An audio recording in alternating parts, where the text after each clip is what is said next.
guys? This is one RRS General 18 once again today.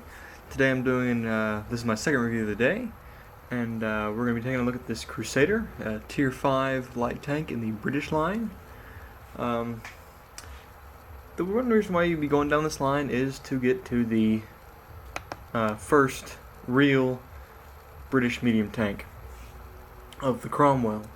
There is this other medium tanks down here, the medium 2, medium 3, and the Matilda, but these lead up to the heavy line and then the Churchill Mark 7, and so on and so on. But these are the first real mediums you're going to find for the British. Rapid firing, high penetration guns with low alpha damage, at least up to the Centurion, I believe.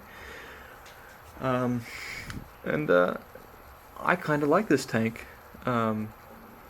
It's another one of those tanks where if you keep the gun firing, use its high penetration values and high rate of fire to just rack up the damage, you can do it really quickly. But it's not bad. It does get a tier 7 matchmaking, so it's not a scout. It's more of a medium scout. It's not, you don't play it like you would play a PZ-1C or any other tier 4 or 5 medium or light tank like the ELC. You would play that more as a scout and a derp gun than you would want to play this tank. Alright, so we're going to go ahead and take a look at some stats here. Just going to get out the garage again. Alright, so here we are. 450 hit points. Okay, we're about the same as a tier 5 medium tank, looks like the T-34. Fairly standard, I guess. ELC, I believe, has 500. Oh, 400, excuse me. Well, I thought it was 500, I have no idea. But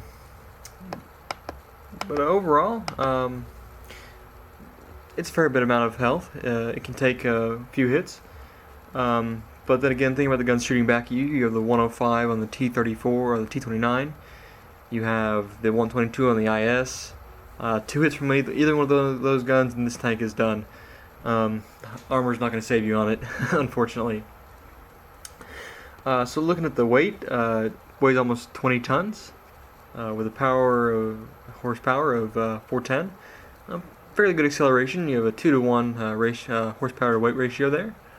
It's not bad. It can accelerate, not particularly quick, but it can get up and move.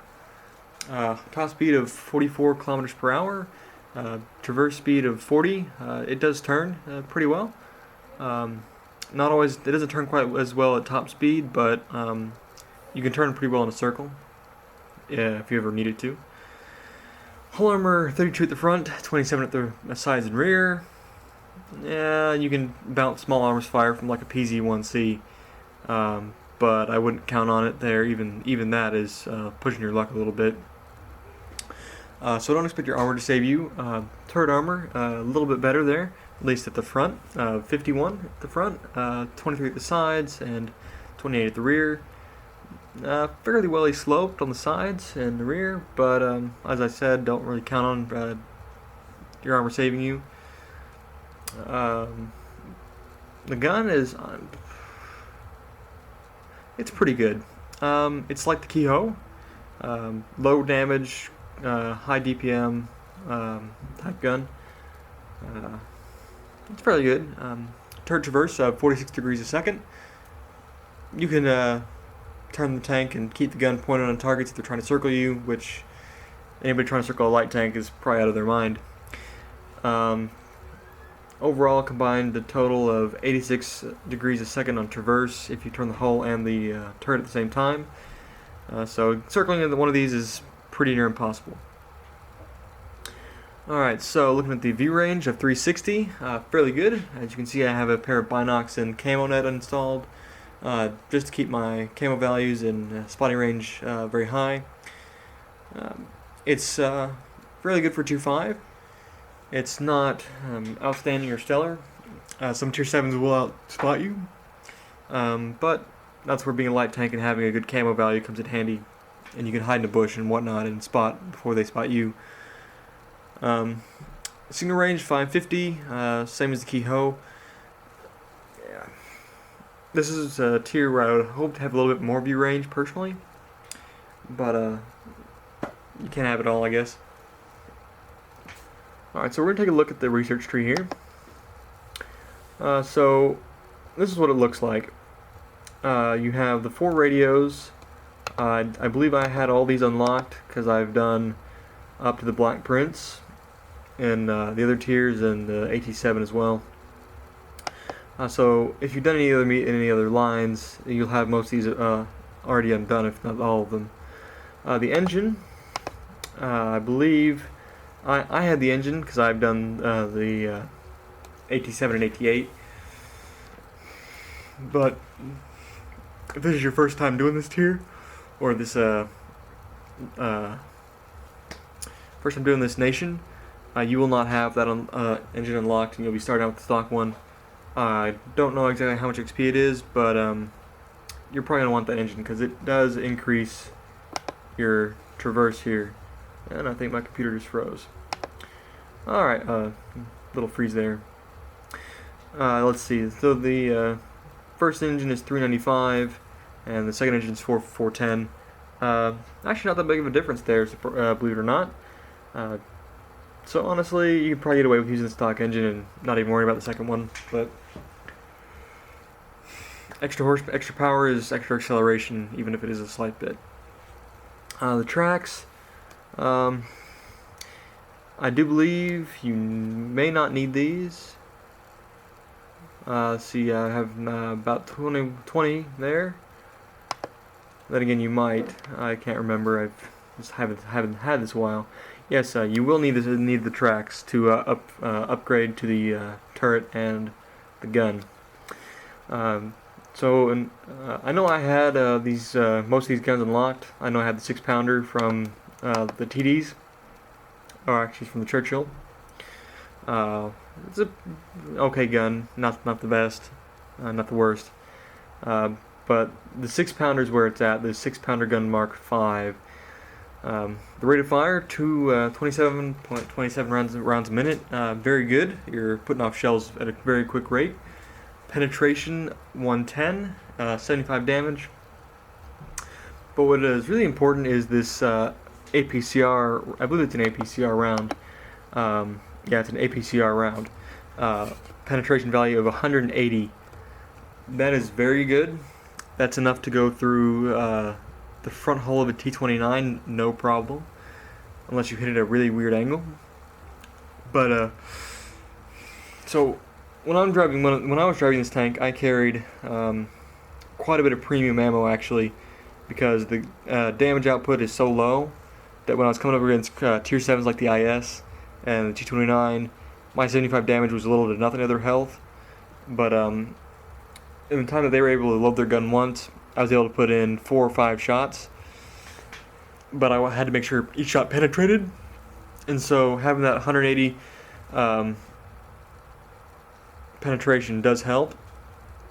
And it's really annoying for a tier 7 heavy to be messed with by a tier 5 light tank who can just pump shot after shot after shot into him, and while he's reloading that big 122 or 105. Accuracy is okay. It's manageable at 0.41. Not too terrible. Excuse me. A little tired here. Aim time of 2.3. Okay, yeah, that's kind of bad, but think about it. The rate of fire is, if you fire the gun when it's fully aimed, by the time you have another shell in the barrel, you should be fully aimed again. So if you just keep pumping shots out of the same target from standstill, you should be fine. That's how I typically play this tank. Getting a nice hiding spot, either spotting or sitting behind a bush and firing from said location. So that's this tank's research tree. I don't really see a need to go to Tank Inspector and look at strengths and weaknesses of the armor, because honestly, armor's not going to save you on these light tanks. So I'm going to pull up the gameplay and we'll get right into that. Alright, so here we are on our first battle on Fisherman's Bay with our Crusader. That is a very heavy tier 6 game. We got a what? 5 or 6, maybe 7, about 6 tier 6 tanks, maybe both teams. I'm going to be traveling up here to the middle to do some scouting if I can. We're going to speed up here a little bit. My gun had a little problem there. I touched my trackpad a little bit. Discharging the gun a little bit. Nothing too exciting. I haven't spotted anything yet, and I'm actually quite surprised by this. Usually there's always someone caught here in the middle. It's fine by me. I decided to get rid of this building there to give me a better line of fire down through the town. And I see a 1S. It's impossible. If I had been firing gold, I would have probably penetrated, but I was firing a regular round, and at that angle, there was very little chance I would have penetrated, which is one of the reasons why I carry so much gold, just because I want to be able to make sure I penetrate tough tanks easily enough. Yeah, some people probably do condemn gold, but it's available for credits now, and it's in the game. You gotta get used to it. I might as well. I use it when I need it. I try not to, but I do use it a lot, especially in these lower tier tanks that need to be able to penetrate higher tier heavies and whatnot.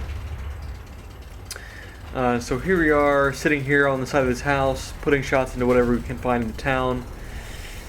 Not much is going on for us right now. Pretty dull back here in this from behind this building.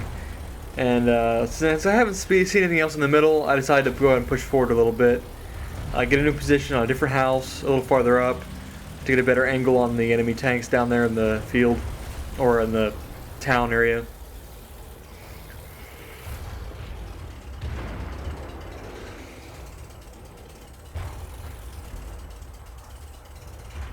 Alright, so we spot a Type T-34. Absolutely and amazing. It was I'm using gold rounds here, which is not, in my opinion, a bad idea. Sayonara, sucker. Looking back on this game, I wish I had not used gold rounds. There's no need for me to use gold rounds on the front of a Type T-34. They have pretty weak armor in the front, especially at that angle. But, oh well. I did fire a regular round at that KV-1S, didn't do what I wanted, and I want to be doing damage, so I load gold. Yeah, that's yes, right, I do load gold, as you will see a lot in this game.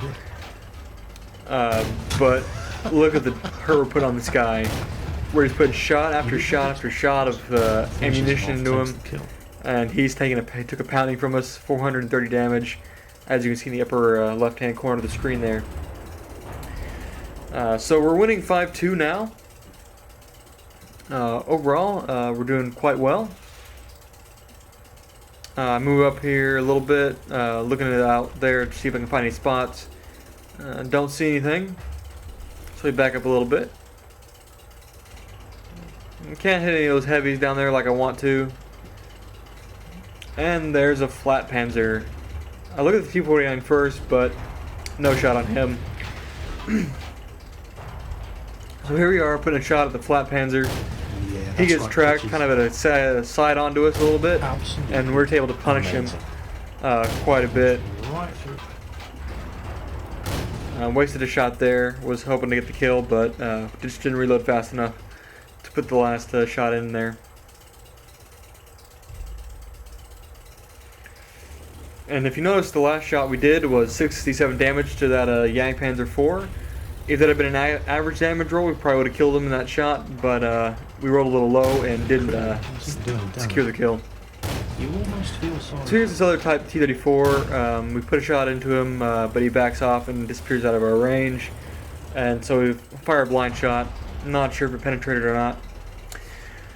At this point, I see that AT-2 has gotten himself into a bit of trouble.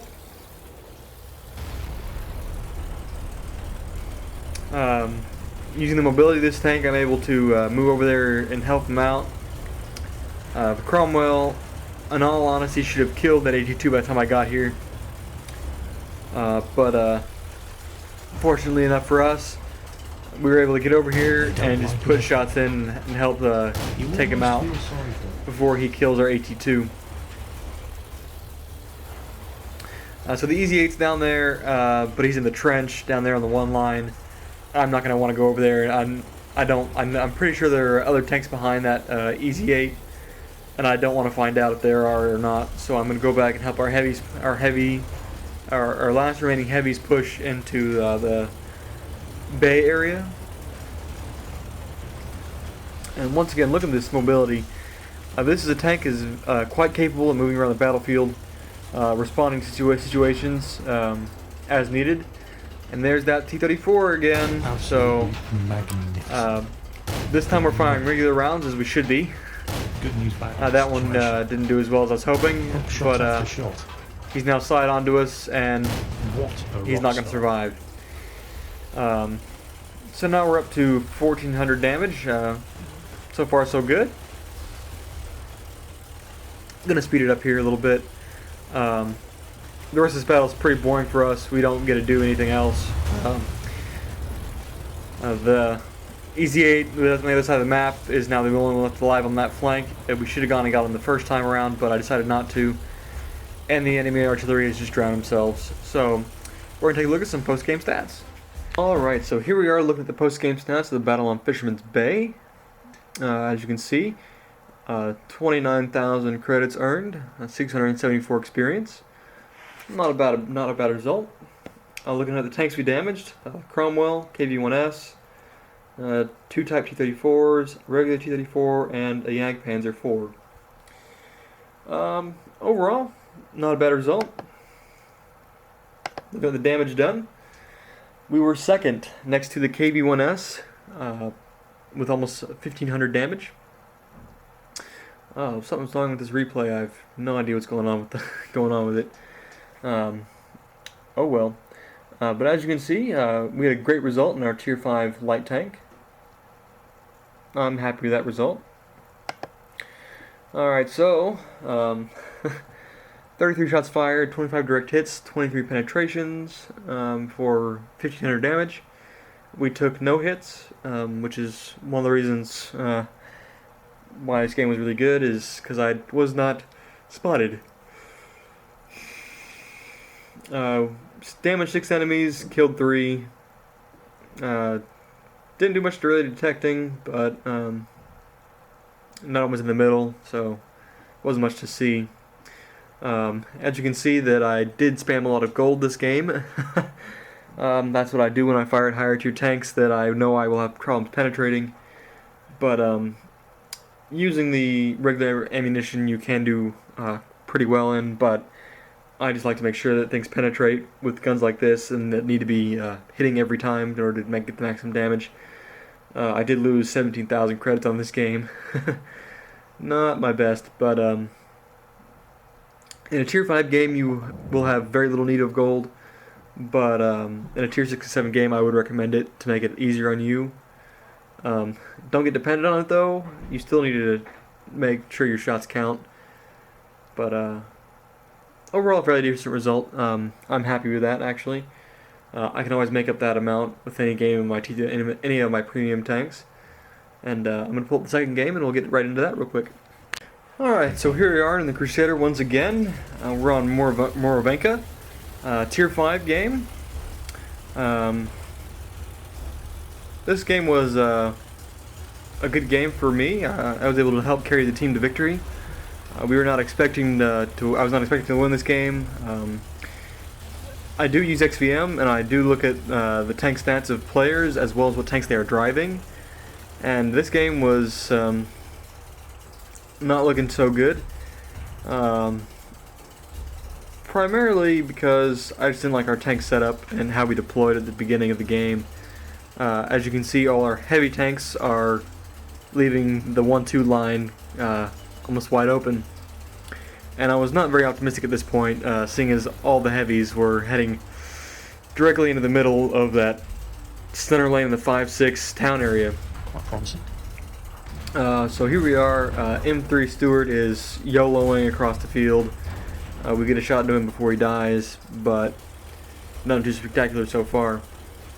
And there's one of the enemy's tier 5 heavies, a T1 heavy tank. Yeah, I was not happy when I saw this guy pop up. Particularly for the fact that all of our heavies are nowhere to be seen. But also because I don't want to deal with him.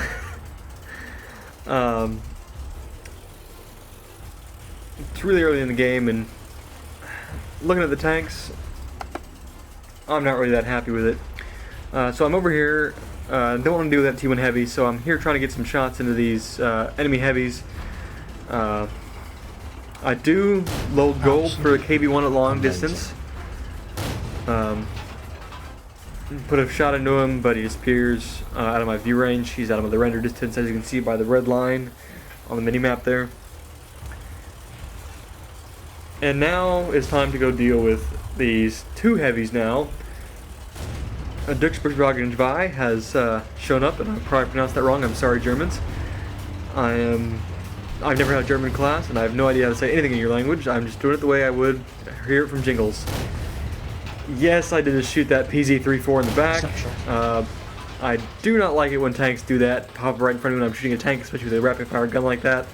Because I'm just holding down the button, and I didn't take my finger off the button, so he got shot. And I really don't care. But I don't recommend doing that intentionally. But, yeah, if you drive at somebody when they're firing like that, you deserve to be shot, personally. Luckily that has no effect on the outcome of the game. But, so here we go, the scores are 8 and 8.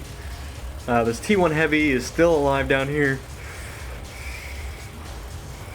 He's trying to back off, but we're going to run him down and finish him off here. Take a bad shot on the move there. Take a second shot and finish him off before he hits us. So the scores are 9-9, but as you can see, all our heavies are nearly dead. In fact, all our heavies are now dead. Scores are 10-10. The enemy still has the KV-1, a Chinu, a Stug, M3 and a Matilda, and they're all camping the magical forest of failure. So I see our Hetzer over there. He's a great player, and I'm gonna go over there and try and spot for him. I try and get a shot there on somebody, but didn't see him. But he's gonna keep driving, and I will take that kill. And so now we're one tank up. I'm gonna pull up here and try and pop off radar. I'm not sure if he spotted me or not. But now that I'm pretty sure I'm no longer being spotted, I'm gonna go and take a long way around.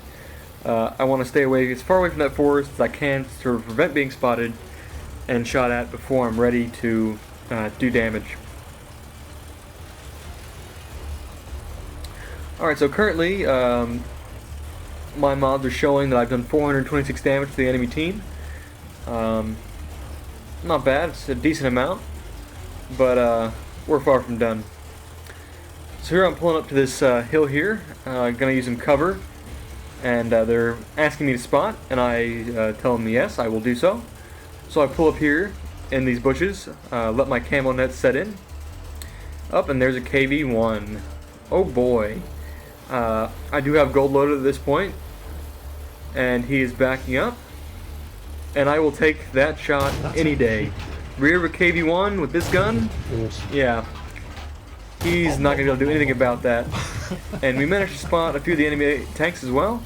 And we're going to sit here for a little bit, pop off their radar, and then go up and take them out.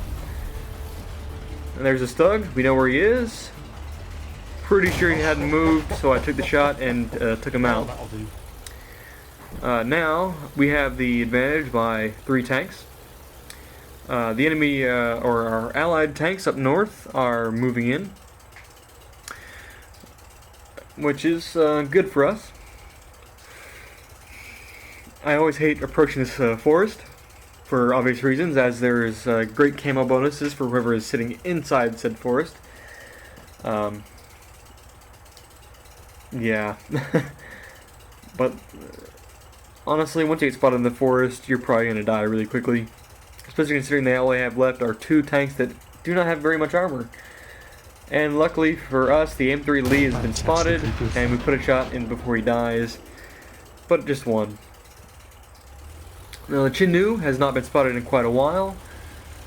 My camo net and binoculars didn't spot him, so I decided to move into the forest. And there he is. I'm gonna take a shot on the move. It didn't do anything there. Take a shot. Shoot it, kill it.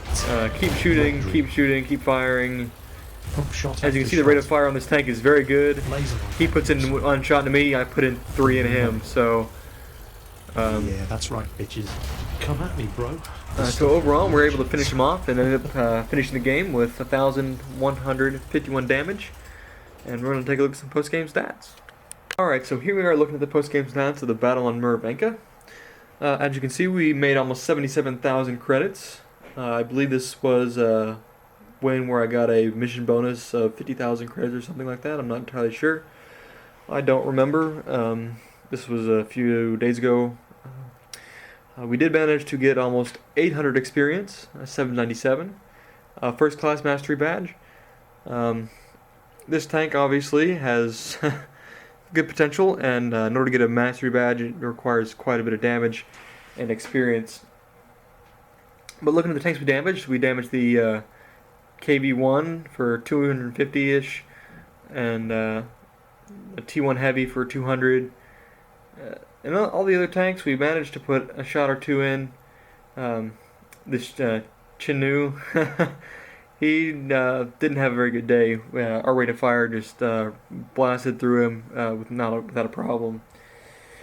Alright, so looking at the team scores, as you can see, top damage on both teams. The Stug actually got top damage there with 1267. But we were able to help the team to victory there, along with the help of our Hutzer and Panzer 3-4. 5 kills, almost 1,200 damage. Not bad. Let's see, looking at the shots fired. 25 shots, 19 direct hits, 19 penetrations, 1,200 damage almost. Damage received about 375 in potential. Even if we had taken full damage of all the shots, we would have survived. Which is one way to play this tank.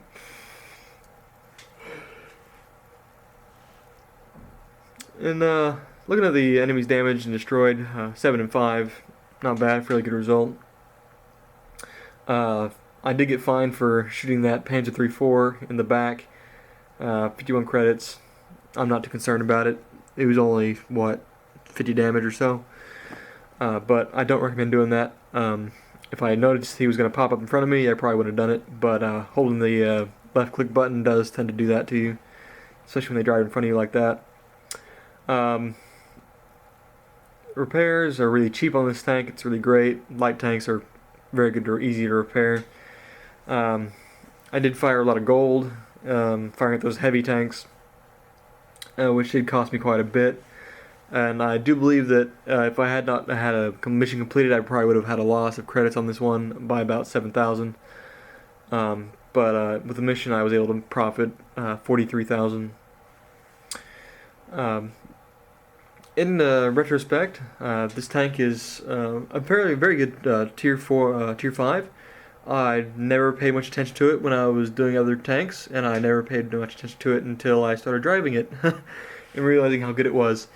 I find that to be with all these, a lot of these lower tier tanks, you take it for granted unless they're in the hands of a really good player who understands how things work a little bit better than most do when they're playing these tiers. I know that when I was first playing tanks like the Martyr 2, back when I first started playing World of Tanks, I was awful. I died really quickly and I couldn't get the hang of it, and but now that I have more experience and looking back on those days, I realize how much I've come from then. And I realize that tanks like these are dangerous and if you play them correctly, and each tank has a specific role that it needs to fulfill. And this tank fulfills the role of both a scout and a medium tank. I prefer to go more the medium tank style because I don't like being shot at as much. I like to flank and do damage. I don't like spotting. I'm very bad at spotting. But overall, I do recommend this tank as well. It's one of my favorites, but unfortunately I will be selling it because I need this garage slot, and I need the credits as well. But if you've enjoyed this review, please comment, rate, subscribe, and I will keep them coming. I probably will do one more tank review today. But other than that, I hope you have a good day, and catch you on the battlefield later.